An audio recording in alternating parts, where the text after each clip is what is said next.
A man spent years building a model of the Eiffel Tower with 700,000 matchsticks in order to get into the Guinness Book of World Records.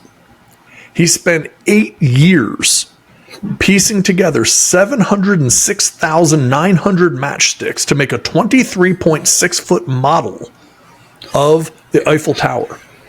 Turned out he used the wrong matches, and the Guinness Book of World Records said he wasn't eligible. So apparently the rule is that the matches have to be commercially available. So there's rules to build an Eiffel Tower for Guinness. He's trying to break someone else's record. He's not trying to start a record.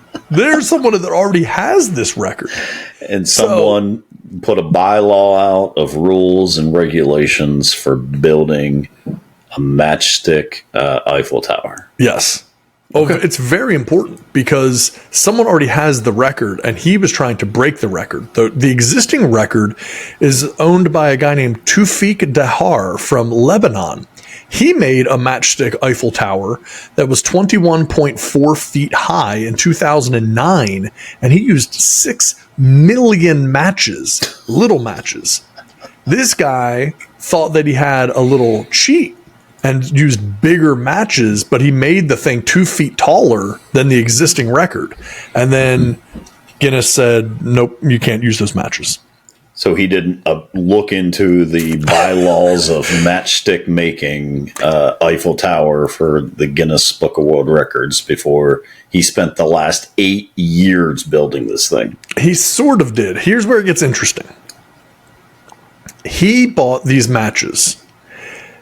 Guinness told him that the matches have to be commercially available and they can't be cut or, disassembled or anything like that. Okay. So this is where it gets interesting. He started off by buying matches from the supermarket, and then he was manually removing the heads off of the matches.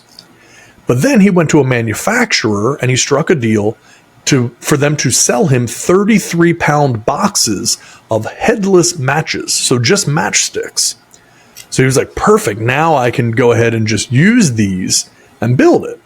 However, they said no, because he had worked out a deal to buy them privately and they weren't commercially available. That makes it illegal for him to do. Now, there has been a little bit of good news, if you want to say that. Guinness has now said that they will review it because their people may have been a little hasty in their decision of rejecting his bid. So they're now reviewing it again to see okay, can we make an exception here or kind of, I don't even want to say an exception. It's just, how do we interpret these rules? Did he actually break the rules or not? So 8 years, over 700,000 matches. And now it's going to come down to what the Guinness folks feel like is fair. So they're going to get a tribunal together and discuss. Yes. Yeah, they're going to meet at the Hague, and they're going to go through and. Oh my gosh! Yeah, I mean, I'm not even going to clown on them for spending the last 8 years building a matchstick Eiffel Tower. I don't know why you decide that's how you want to spend your life, but hey, whatever you want to do with your time, that's up to you, right? He says it was his dream. He said that having a world record was a childhood dream. I always had that in the back of my mind. I mean, he couldn't take up rock skipping or anything. He much money in his living room. Well, he started in his living room in December of 2015, and he finished it this past December 27th, which was the 100th anniversary of the death of Gustave Eiffel, the French civil engineer who obviously designed the Eiffel Tower. And so he literally did this over the course of 8 years to end on the anniversary of the death of Gustave Eiffel, and then got told, you used the wrong matches, it doesn't count.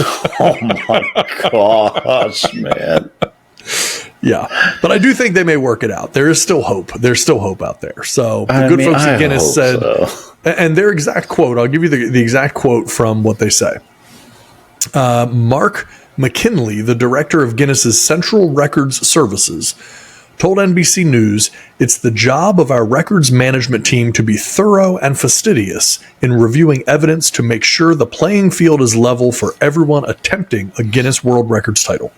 However, it does appear we might have been a little heavy-handed with this application. We will make contact with the record holder again, as well as review rules for similar records as a priority to see what can be done." So they did this after a big stink was made about Yes. it and said, well, all right, let us go back and take a look. I mean, it's good PR for Guinness if they do this, right? I mean, who in this day and age is still trying to break Guinness World Records? It's just, it's such a weird thing that people do. But again, that's how you want to spend your evenings or your afternoons or whatever. I mean, how many hours would you have put into this that you're doing this, and how much money did you spend just buying 30 pounds of headless matches? It's just Right. oh my It's a lot of work. So the first guy who did this is literally breaking off the heads of every single one of these matches, presumably, and building them that way, I guess is what they're saying. So I'm not 100% sure because they're different matches. I would assume you would have had to, right? Because, in fact, I can show you. Let me see if I can bring this up because I'll show you what this thing looks like. It's pretty impressive. I mean, it's pretty darn good. I mean, yeah. Very clean looking. It's a nice looking Eiffel Tower as far as matchstick Eiffel Towers go.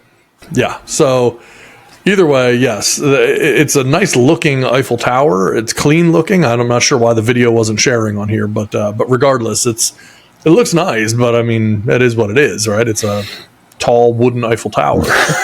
What do you do after you win? Like, are they going to take it? Or are they going to buy it from them? Yeah, it's probably like, now you get your living room back. You're going to disassemble that, start a fire, and yeah. Oh, that's awful, man. That is really just someone pours 8 years of their life into something. I don't care what it is, right? But yes, only to be told, like, yeah, that's not right. Like, I just, I couldn't even imagine, like, when he got that news, what he would have possibly been thinking. Yeah. It's just brutal. I mean, yeah, I can't even, the disappointment. The absolute disappointment that would have to come from that is just crazy.